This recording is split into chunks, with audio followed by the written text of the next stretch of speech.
Yo, what's good, guys? Welcome back to MidCourt Report. Today we're going to be talking about top 5 coaches of the year, upsets from Saturday night's games, tournament dark horses, and then predictions for Tuesday's games. So let's get right on into it. Alright, first talk of the day is going to be top 5 coaches of the year. At number 1, I have Louisville's Pat Kelsey. What he's doing, I think, is definitely one of the best. I don't see how people can argue with it. Last year, only winning 8 games. This year, they're 15-5 on a 9-game winning streak. Their winning streak is longer than the amount of games they won last year. And just his high energy offense is a lot for even good teams. Only teams they've taken a loss to are ranked teams besides Oklahoma, and even then Oklahoma's still good. Also in that Oklahoma game, they lost possibly one of their best players in Keyshawn Pryor.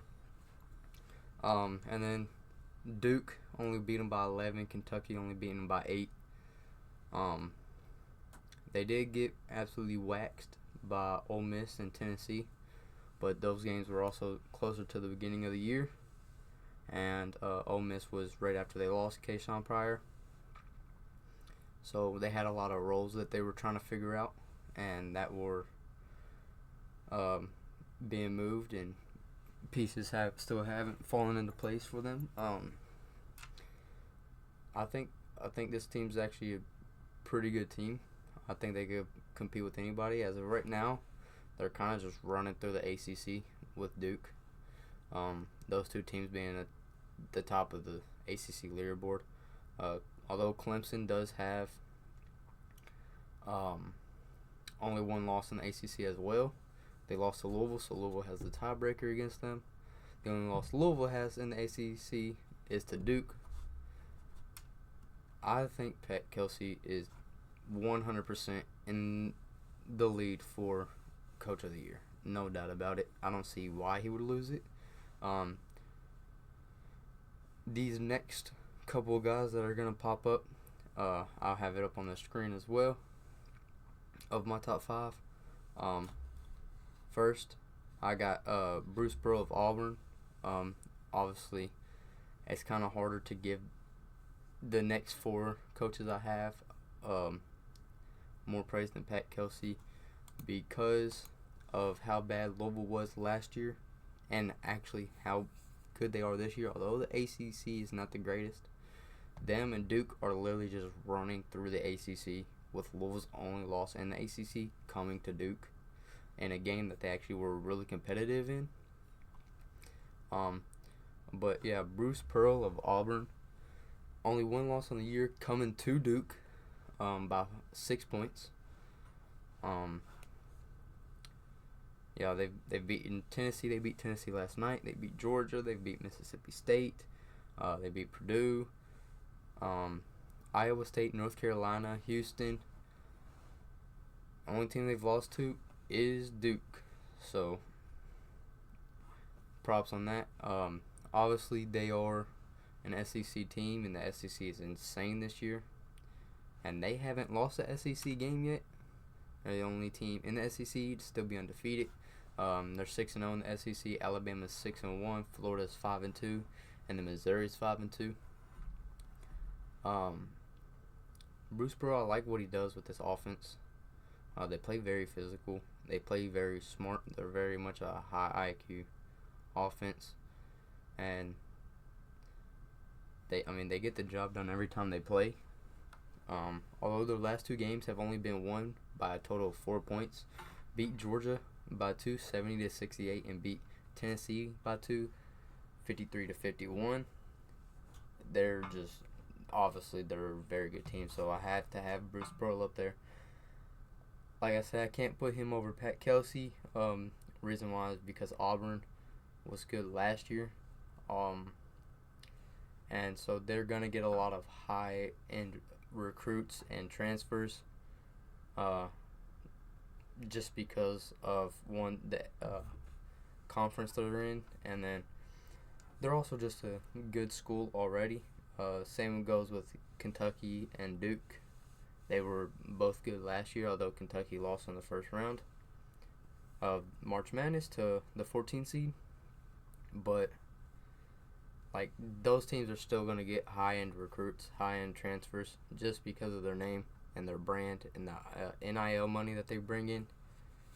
So it's kind of, I mean, I know you're not supposed to really fault them for that, but it's hard to put them ahead of a team who was literally in the dumpsters of college basketball last year, and very first year they get a new coach, they're back in the top 25, competing for the ACC against Duke and Clemson.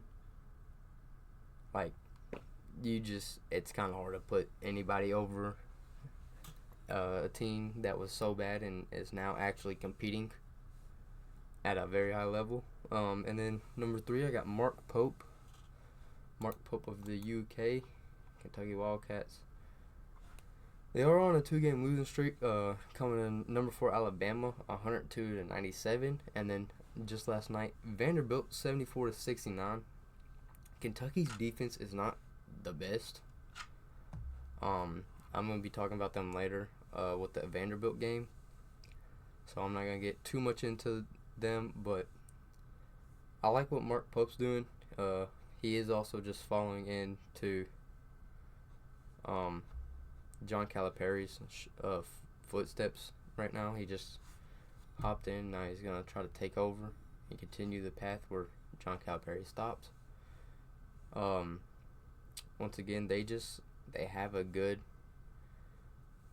it's just a good school, to be honest. They're in the SEC. They're going to always be competitive no matter what, because they're in the SEC and because of their school name and the brand they have built around it and the NIL money they're going to get. They'll always get good recruits no matter what. Kentucky's just one of them schools. So I got them at 3rd. 4th, I have TJ Ozelberger. I don't know how to really say Iowa State's coach's last name, but it looks like it says Otzelberger or something like that. I like what they're doing. I really do. Number 3, only 2 losses in the country as of right now. They're number 3 in the country. Only 2 losses on the season is what I meant to say. Only losses coming to West Virginia and Auburn. So obviously they lost on number 1 team in the country. They only lost 83-81. I think Iowa State's a very good team this year. Obviously, their other loss, West Virginia, they just didn't play very good that game. And although they lost, it happens. You drop a game here and there that you shouldn't drop. But when you're competitive with the best team in the country and you're beating everybody else by solid margins, you're not going to drop very far if you drop a game. You know what I'm saying? So that West Virginia game doesn't really hurt them too bad. I know a couple games before that West Virginia game, they played Texas Tech. Only beat them by 1. Texas Tech has actually been looking solid recently. So I'd like to see what they're going to do. And then number 5, I have John Shire, my bad. I'm reading it wrong. For the Duke Blue Devils, only losses coming to Kentucky and Kansas, number 2 in the country. Kentucky, they lost by 5. Kansas, they lost by 3. Those are 2 games they could have won. But they were closer to the beginning of the year, and the pieces just hadn't lined up yet. Duke's just kind of like Louisville. Only thing is Duke is a lot of freshmen, a lot of younger players. So they don't really know how to really form that chemistry as quick as a lot of older players would, because they've played for longer, obviously. But yeah, Duke, it was early in the season to lost to Kentucky and Kansas. They just hadn't got the pieces yet. They've gotten a lot better. I think they would beat Kentucky and Kansas both now. I don't think they would lose to those 2 teams. They beat Auburn. That's the only loss Auburn has right now. And then they beaten Louisville only by 11. That was a competitive game. what John Shire is doing over in Duke, obviously following up another year, Duke's always going to be good. But following up another year where Duke was good, it's just kind of hard to put him higher when they're always going to be good. They're always going to get good recruits.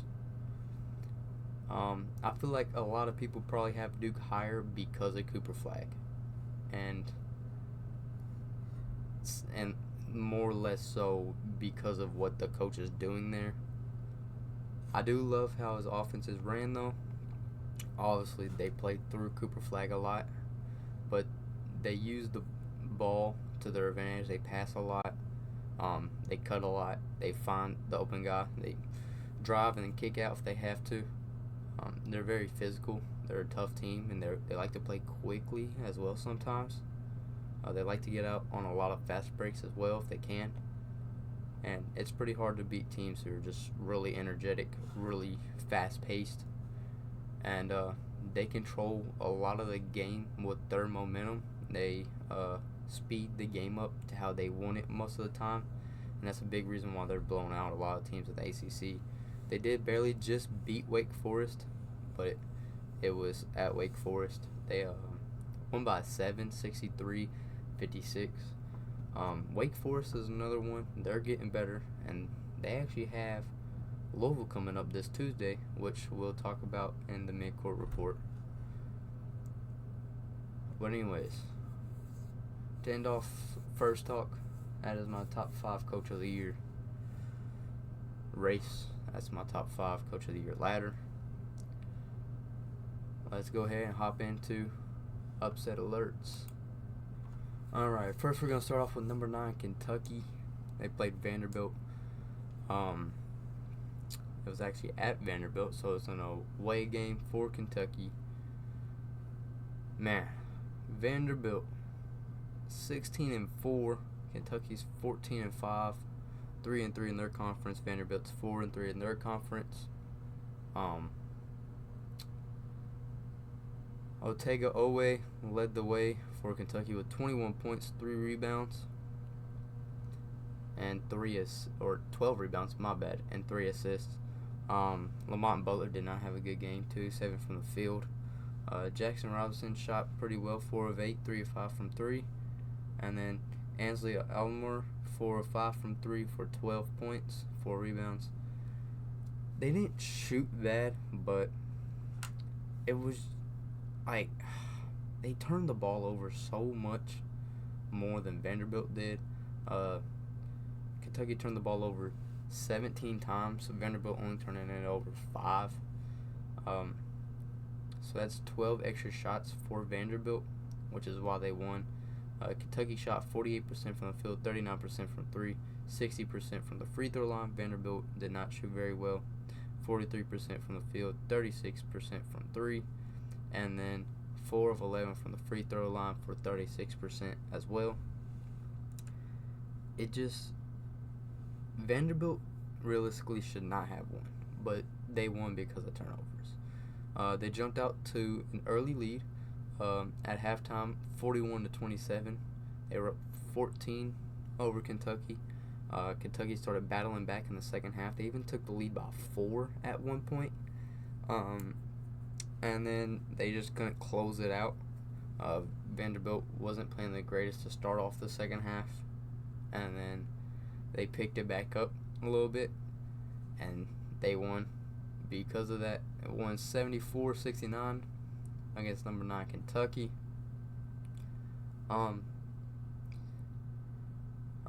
Jason Edwards leads the way with 18 points, 4 assists. Devin McLaughlin, 14 points, 6 rebounds, 2 assists, 2 steals. And then Jalen Carey off of the bench, 4 of 7 from the field, 2 of 4 from 3 for 10 points and 6 rebounds. Kentucky realistically shouldn't have lost this, but they did just because of turnovers. They won the rebound battle. They did not win the assist battle, I'll tell you that right now. They had way less steals than Vanderbilt. They had more personal fouls. Turnovers was 12 more. They had 12 more turnovers than Vanderbilt. It just wasn't the best. They definitely could have won this game, though. Vanderbilt took 12 more shots than them, and on those 12 more shots, they only made 3 more than Kentucky. They made 3 more threes than Kentucky as well. So, them turnovers really hurt them this game. They would have won. They would have came back and won that game if it wasn't for turnovers so much.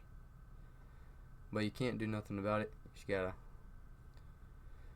move past it, look to the next game. I believe they have, who is it next? Tennessee, number 6 Tennessee.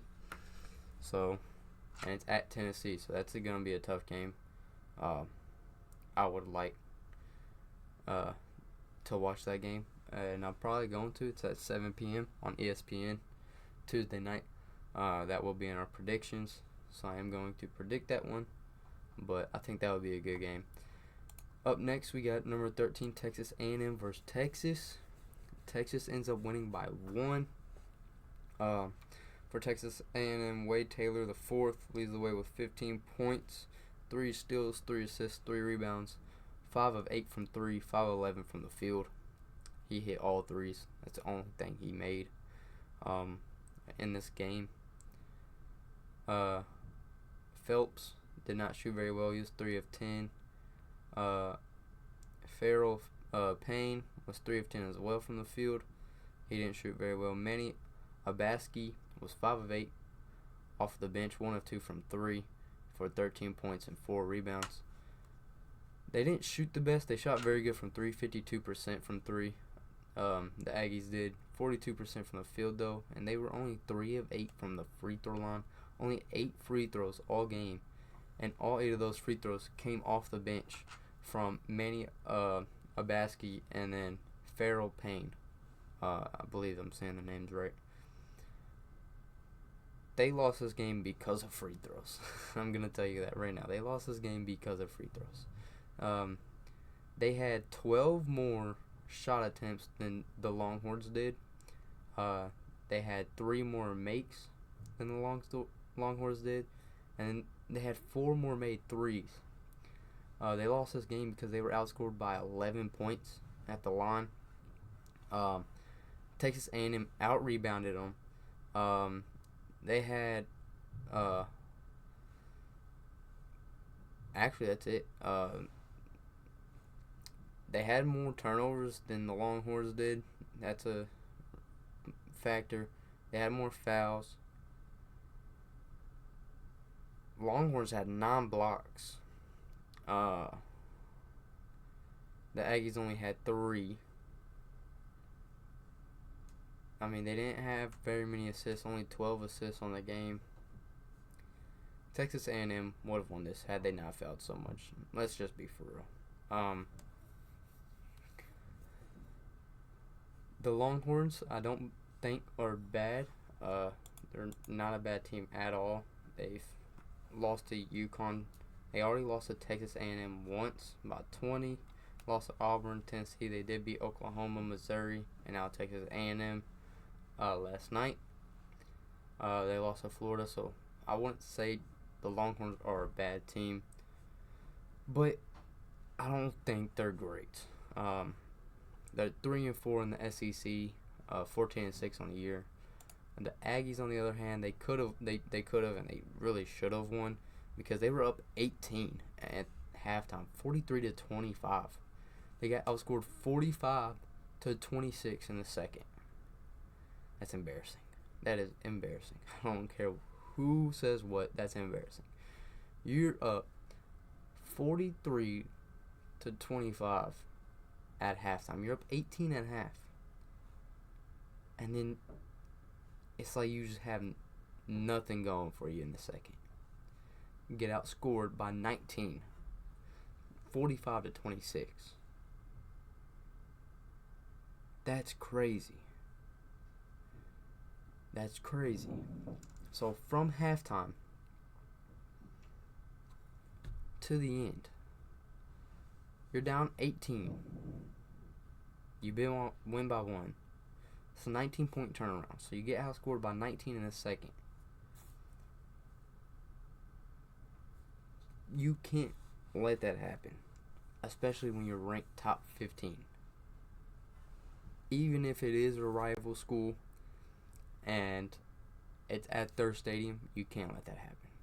You cannot be up 18 at halftime to go and lose by 1.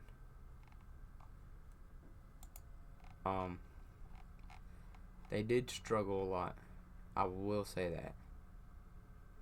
that.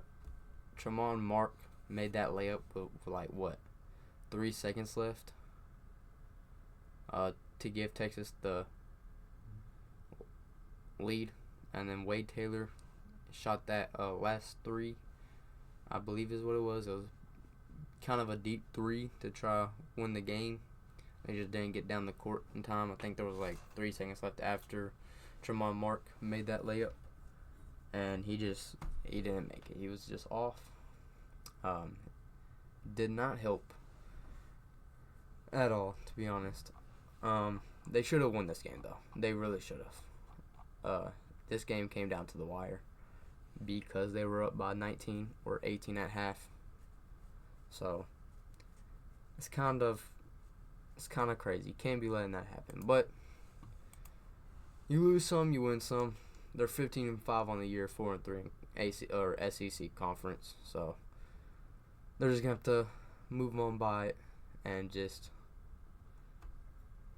look ahead for their next game, who I believe is against Ole Miss, if that's correct, or Oklahoma. No, it's Oklahoma. They just played Ole Miss before they played Texas. So they have Oklahoma coming up. I think that will be a pretty solid game, but we'll see. And then let's move on to Oregon Ducks against the Minnesota Golden Gophers.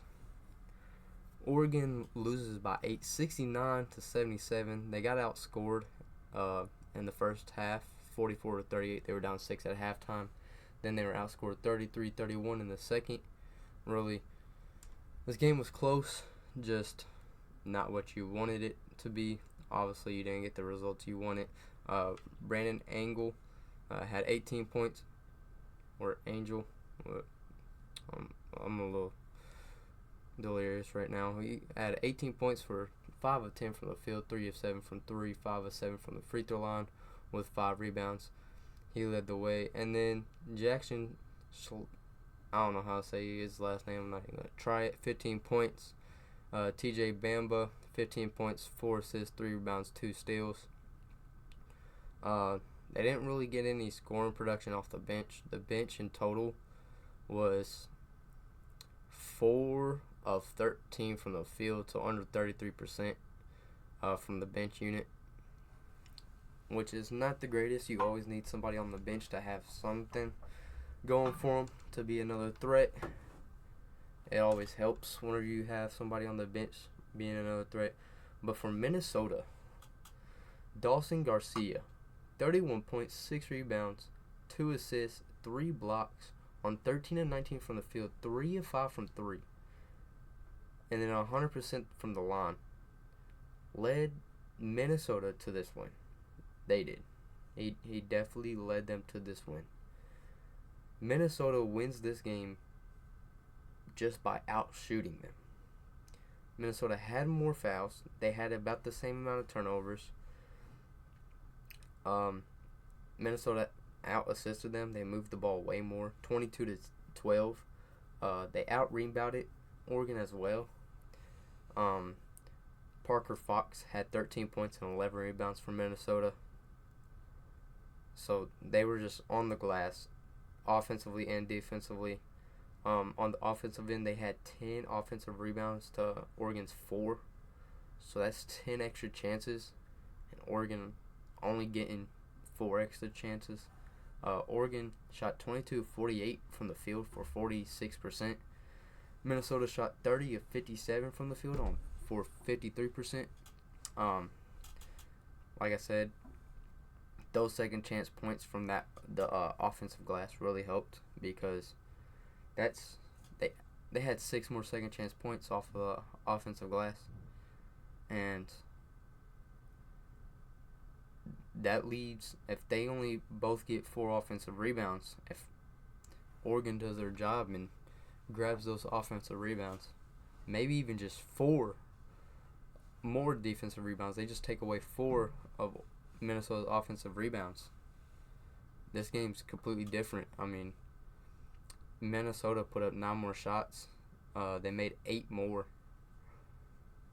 than Oregon did. So they didn't shoot very good. Oregon would have had to gone 9 for 9 to even have a better shooting percentage than Minnesota.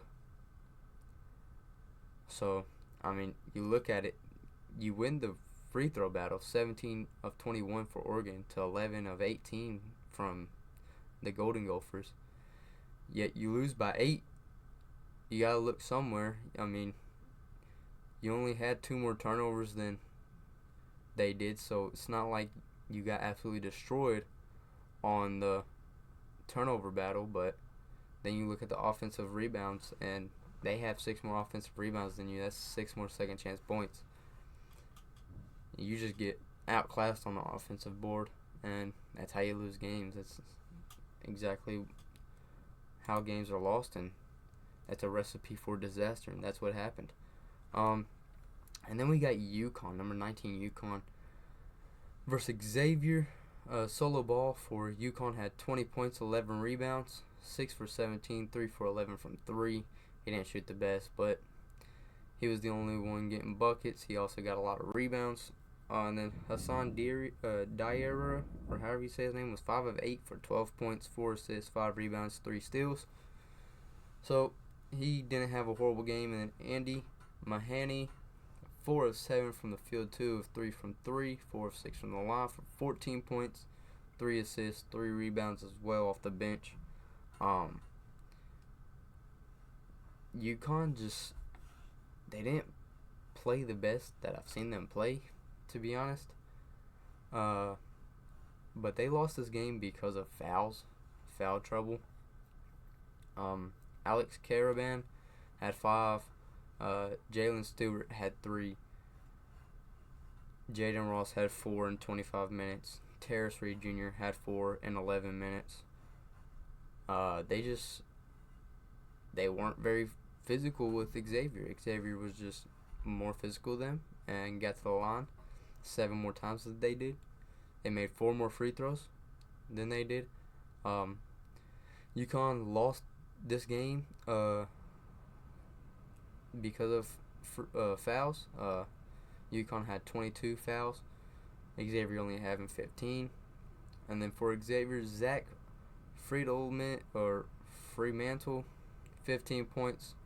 He didn't shoot very well. He was 5 of 15, 1 of 6 from 3. And then Dalen Swine was 15 points, 6 of 7 from the field.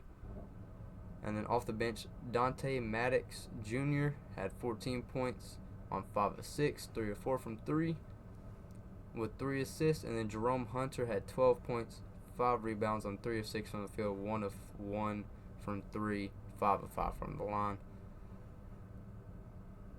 Xavier only shot 47.3%.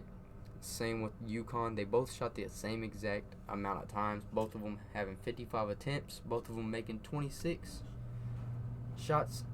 And then both of them only making 7 threes.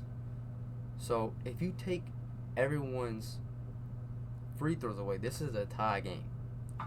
But because of fouls, because of the 7 more free throws Xavier had, they made 4 more than UConn did. And that's why UConn lost this game. UConn lost this game at the line. UConn shot 67% or 76%, my bad. For 13 of 17, and then Xavier shot 70% for 17 of 24 from the line. UConn, I probably won't have in my top 25. I was supposed to make top 25, the top 25 video, but as I was getting that ready to make yesterday, a lot of teams that I had just in my top 25 have lost And so a lot of things and a lot of changes are happening in my top 25 right now. Especially a couple of those upset teams like UConn, like Oregon, Texas A&M, Kentucky. They're all probably going to fall a little bit for where I had them at. And then some of the teams that won that I think are already on the verge of making the top 25 will get in. So we'll see how that goes. Let's talk tournament dark horses. Almost forgot about that one. Tournament dark horses. I have 3 teams who I got as tournament dark horses. First, we're going to start out with Loyola Chicago. I like what they're doing so far. Brandon Norris is a very clutch performer. He tends to clutch up in high, big key moments. But he's one of those players that when a game comes down to the line and you need a bucket, you give it to him. He's just one of those high active, high octane, clutch performers. It just always seems to come up in big key moments, always in the right spot. He does it all. You know what I'm saying?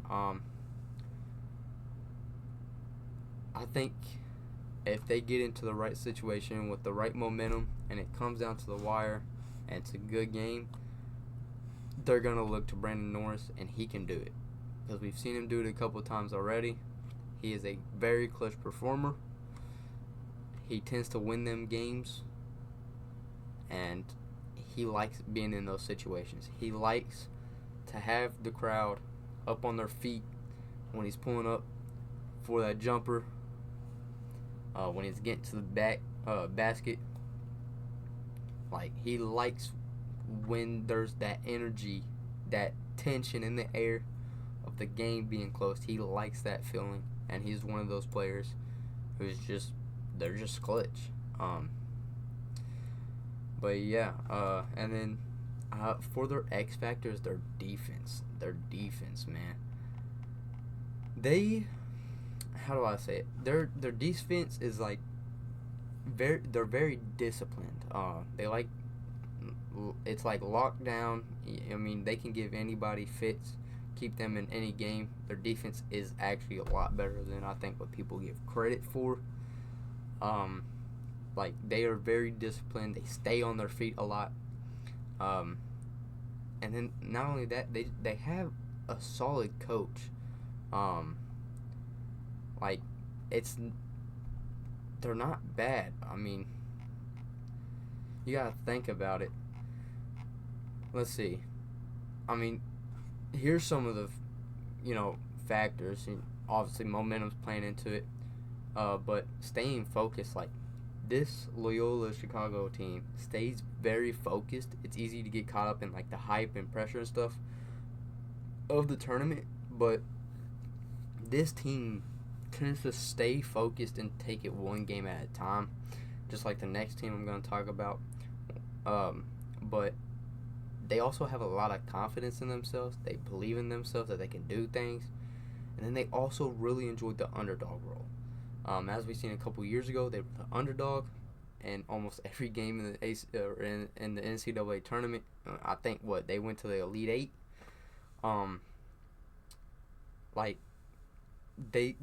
Some of these dudes like to be the underdog, and then next thing you know, you're gonna lose in the first round. Nope, they make it to the Elite Eight. You know what I'm saying? They like that. They like to prove people wrong. They like being the underdog. They embrace it very well. They stay focused. They play with confidence, and then they also stick to their strengths. It's those are some key factors for teams that I think that are going to make deeper runs than what people think.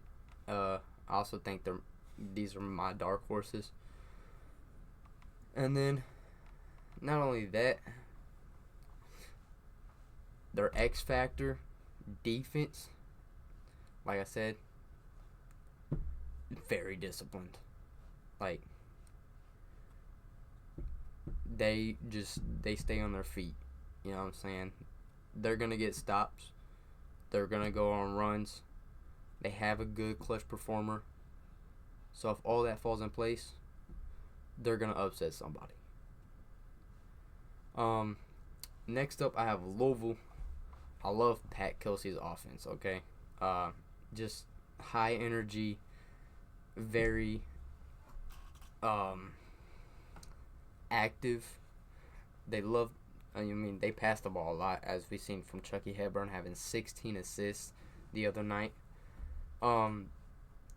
It's just, they're very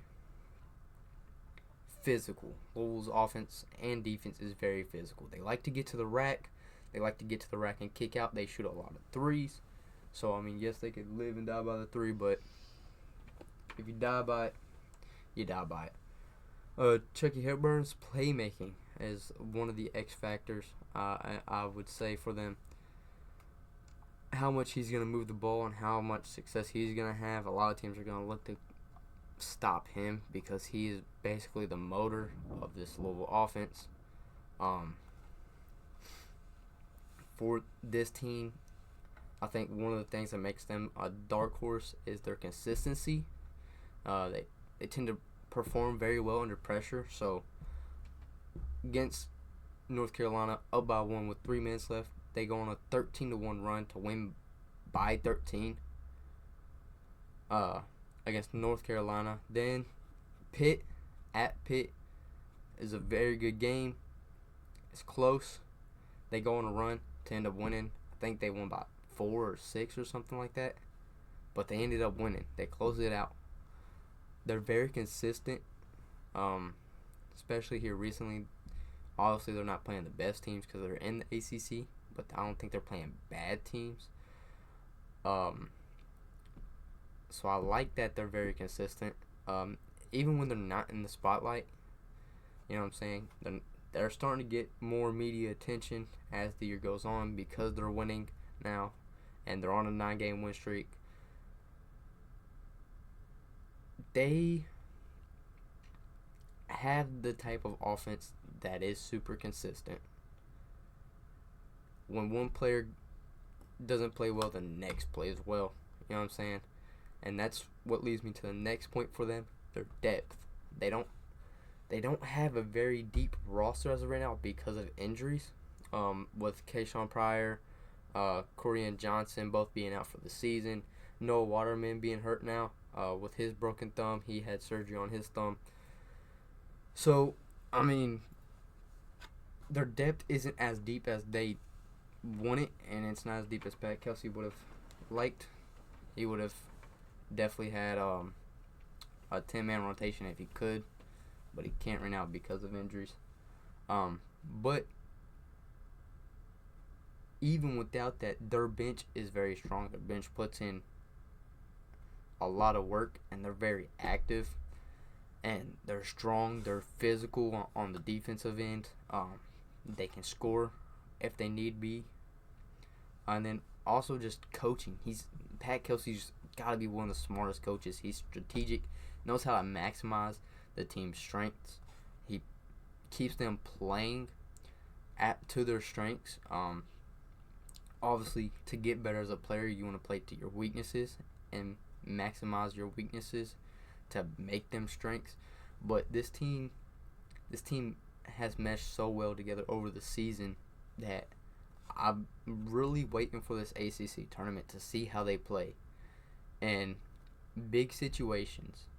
I'm hoping they play Duke. I'm hoping they don't lose to anybody before Duke, because if they play Duke, I think that's going to be a very good, high-octane, active game. Louisville versus Duke in the ACC championship would be amazing to watch. I really think it would. Duke only beat them by 11 earlier, where Louisville was very competitive. They were up at halftime to that Duke team, and they're very physical. So that Duke team was struggling against that physicality a little bit earlier in the season. But like I said, that was right after Kayshawn Pryor went out with his torn ACL. They still hadn't all found their roles yet as a team for Louisville, but same goes for Duke. these two teams are both teams who have just gotten better over the year as they keep playing. And then momentum, teams that are peaking at the right time, just as the tournament begins. I don't know if Louisville's already peaking now or what. I don't know yet because they keep getting better every time they play. They're literally just getting better. So I don't know if now they're going to start peaking or when they're going to start peaking, but it's like every game I watch, they get better. When one guy has a bad game, the others step up. And I don't know when they will actually peak. They could peak anytime. If they peak going into the tournament, that might be good because they keep getting better throughout the season and they get into the tournament as they're starting. The tournament comes around as they're peaking.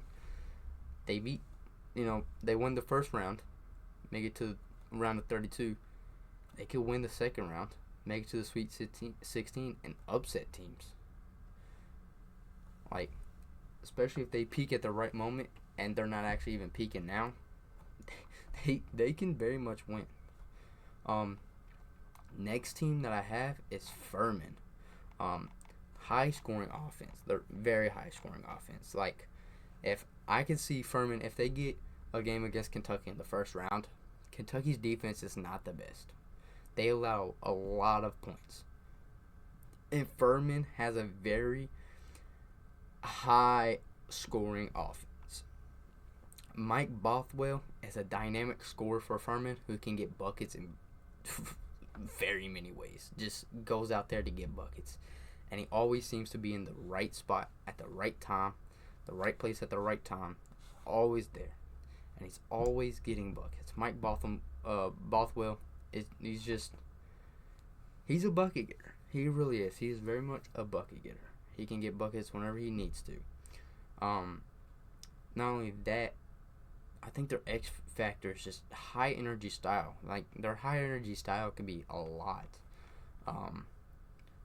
to handle. So, like, if they get a Kentucky matchup, their offense and their high energy style can very much fit very well together.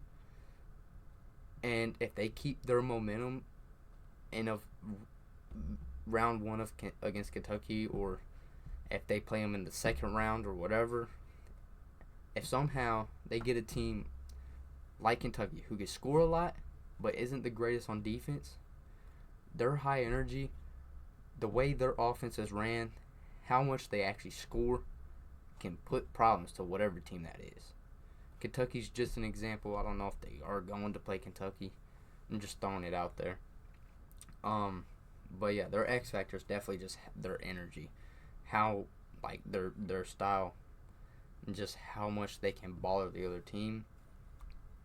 And I think they can make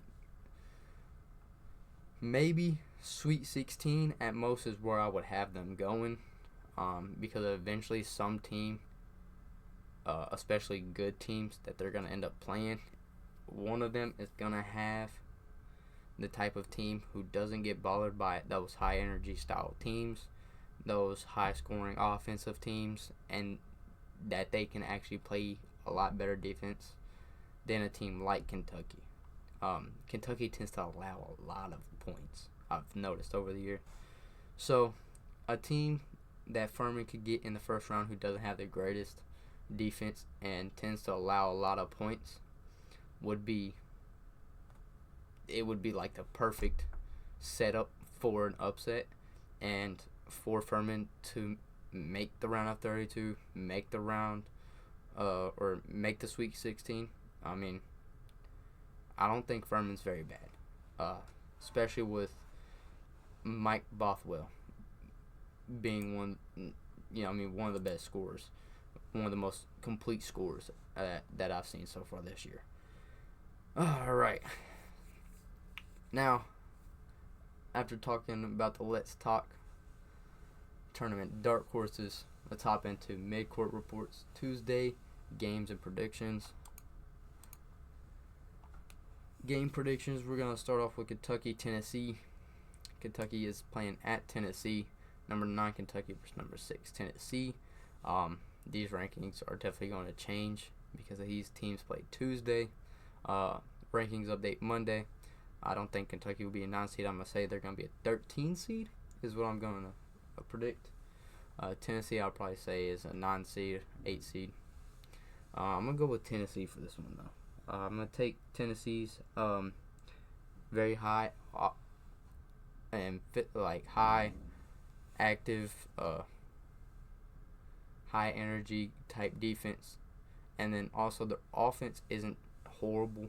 Obviously, Kentucky's got a very good offense, not one of the best defenses, but Tennessee's got a pretty good defense and a pretty good offense. So I'm going to take Tennessee. I think they'll get the job done, especially at the Food City Center in Knoxville. So we'll see. Then we have Oklahoma at Texas A&M. This game, I think, is going to be a pretty solid game. They're obviously in Reed Arena at 9 p.m. I'm going to go with Texas A&M. I just think they're going to be too much for Oklahoma. Oklahoma, I don't believe, is a bad team at all. I could see Oklahoma winning this game, but I just think Texas A&M's offense is going to be too good for Oklahoma's defense. And I don't see Oklahoma really winning anyway against this team. I'm going to take Phelps. I think he's going to have a decent game against this Oklahoma team. Same with Wade Taylor. I think he's probably going to hit a couple of big threes. Hopefully this is a close game because I'm definitely going to be watching this one. But yeah, I'm going to take Texas A&M over Oklahoma. We'll see what we got come Tuesday at 9 p.m. And then for the next one, we got Louisville versus Wake Forest. It's at KFC Yum Center in Louisville. So number 25 Louisville versus a Wake Forest team who is starting to get a lot of momentum. They're starting to play very well. Barely lost to Duke. They did just beat, who was it? They did just beat North Carolina. They only won by 1. Louisville did win by 13, but that 13-point game against North Carolina for Louisville was a lot closer than a 13-point game. Okay, it was a lot closer. They lost to Duke by 7. So now we got Wake Forest and Louisville. I'm going to go with Louisville for this one. I think Chucky Hepburn, the way Pat Kelsey plays or runs this offense, Rain Smith shooting especially, that dude's been on a heater recently. I think it's just going to be too much for Wake Forest. I think Hunter Silas is going to have a good game. Cameron Hildreth, I think he'll have a solid game as well. If Louisville can slow down Hunter Silas, I already know Chucky Hepburn's going to be the one guarding him. I know Cameron Hildreth probably going to have Terrence Edwards Jr. on him. They're going to try to shut down their 2 guards because their guards, Wake Forest guards, it's the backbone of this Wake Forest team, the ones who score, and Louisville's going to try to stop them, especially at the KFC Yum Center. They're going to have a lot of momentum, the crowd on their side. I think this was going to be a good game as well. Wake Forest is a solid team. They're not bad at all. So I'm definitely going to be watching this one, but I'm going to go with Louisville. I just think Pat Kelsey and his adjustments that he makes on, timeout to timeout basis in the middle of games, halftime adjustments, he's a very good coach, and he knows how to make adjustments and get his team back in the driver's seat. And then lastly, we got St. John's versus Georgetown. I'm gonna go with St. John's. I just like what Rick Pitino does there. He's got obviously he's one of the best coaches in college, I believe at least. They lost to Creighton by 1. They lost to Georgia by 3. They lost to Baylor by 1. Those are 3 solid teams. I wouldn't say they're some of the best in the country, but they're solid. That's for sure. They're good teams. And then they've already beat Georgetown. Although it is at Georgetown, it is in Capital One Arena. I think St. John's is going to come away with this one. But I do think it will be a good game. I believe R.J. Lewis Jr., he's probably going to have a solid game. Same with Zubi Ejiofor. I don't know how to say his last name. Ejiofor or something like that. I think he'll have a pretty solid game as well. And then for Georgetown, Malik Mack, I think will have a solid game. He's not too shabby. And then Thomas Sorber, he's probably going to have a decent game against this St. John's team. I'm just going to go out on a limb and say he scores 18 for Georgia, which when a player's scoring 18 on the other team, it's going to be pretty hard to beat them, especially if their other players are having solid games as well. But I think St. John's can do it. I think they can win in Capital One Arena against Georgetown, so we'll see. And that's all for today. Up next, I do got my top 25. I'm rearranging it, like I said earlier, just because a lot of teams I had up there lost games that I wasn't expecting them to lose yesterday night. So I'm going to make some changes, and then I'll have that out for the next episode. Anyways, thank you guys for stopping by. Peace out.